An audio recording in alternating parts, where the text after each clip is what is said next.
Welcome to Chess 12, the most difficult and complicated chess game you'll ever play. This is Chess 5, which has to deal with the queen, and this is a Chess 12 tutorial, part 16. And part 16 is a somewhat of a standard chess game called the Duchess Classic.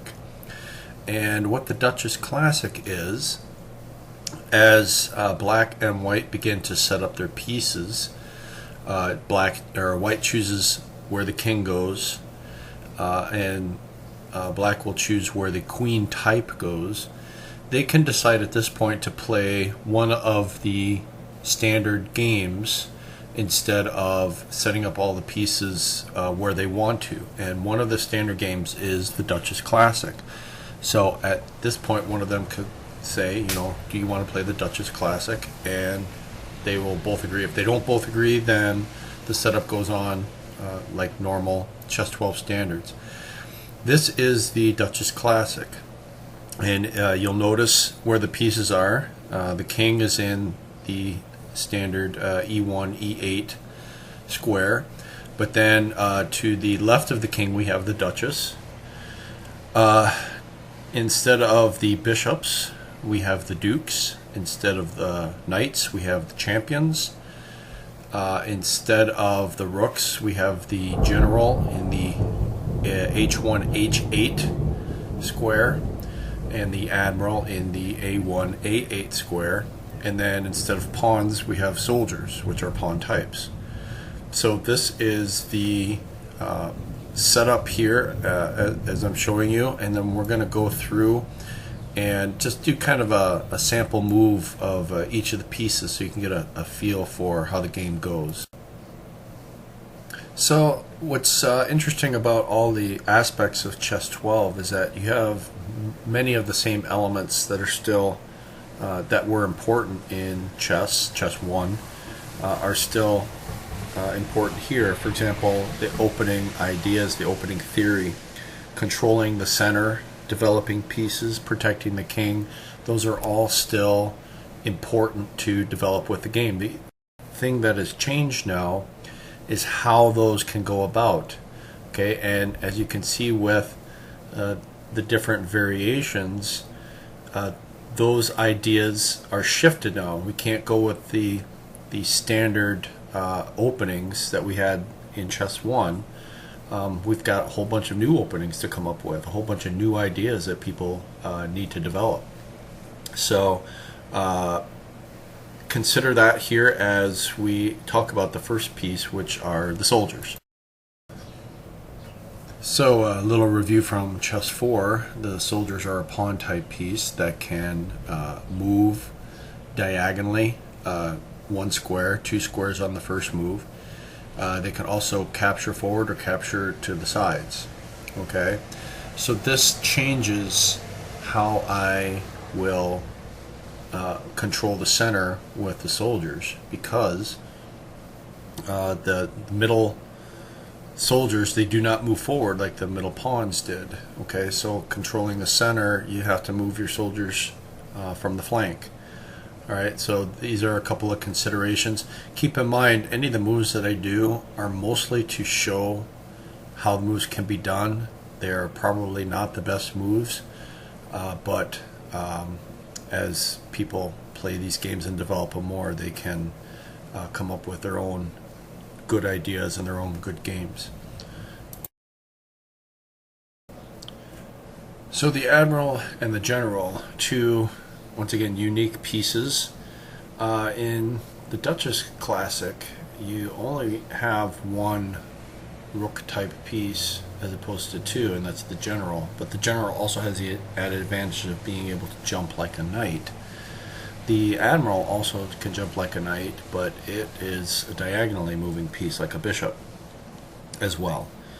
The champions in the game do not jump as well as the knight. Their jumps are somewhat restricted, as they are 2x2 jumpers.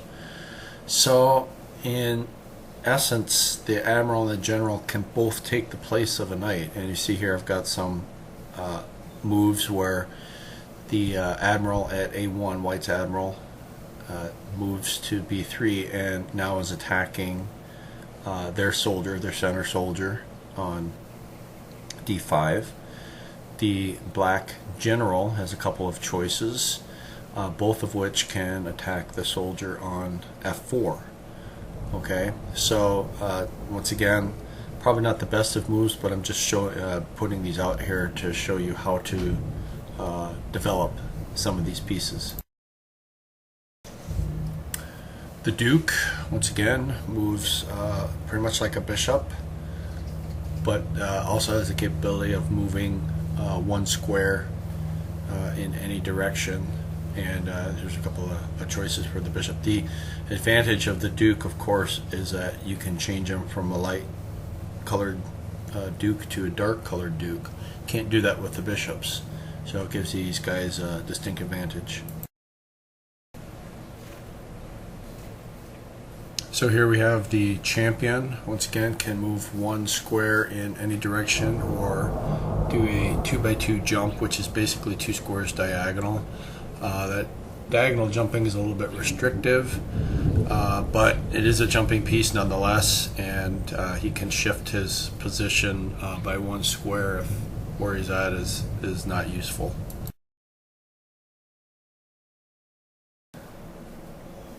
The Duchess is pretty unique also in that it can move like a queen as well, but it can also jump over adjacent pieces if those pieces are in the way. Now note, it can jump over those adjacent pieces, but that's the only move it can do. It can't jump over the pieces and keep moving in that direction. Okay, so she can get out of some tight spots if she happens to be in one. I showed a couple of examples here. The Black Duchess, basically, if it was a queen, would only have the diagonal move, but since she can also jump, she could jump over the king or over the soldier at E7 to kind of get out of there and move around a little bit.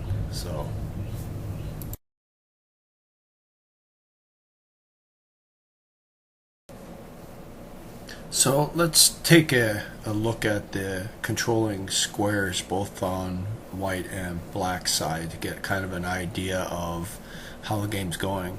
So we look at the champions and the soldiers. First, you see them here on white side.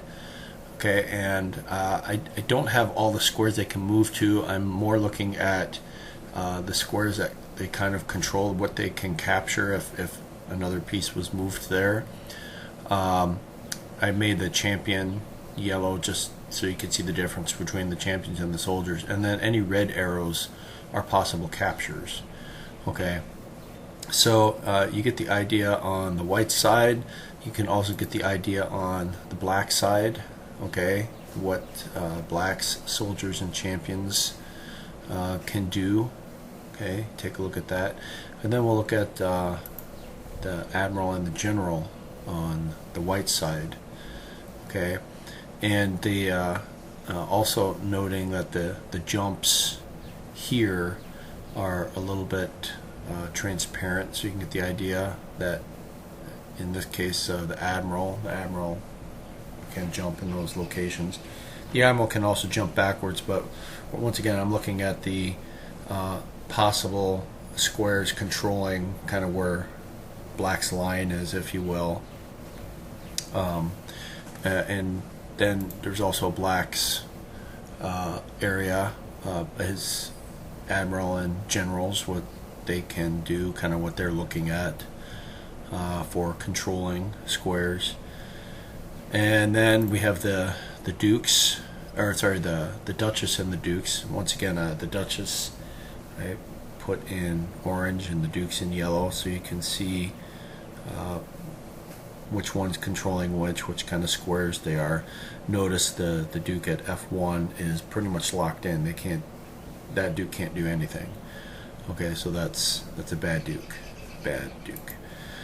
And here is black's Duke and Duchess, and the kinds of squares that they can control, places they can capture where black or where white does not want to move there.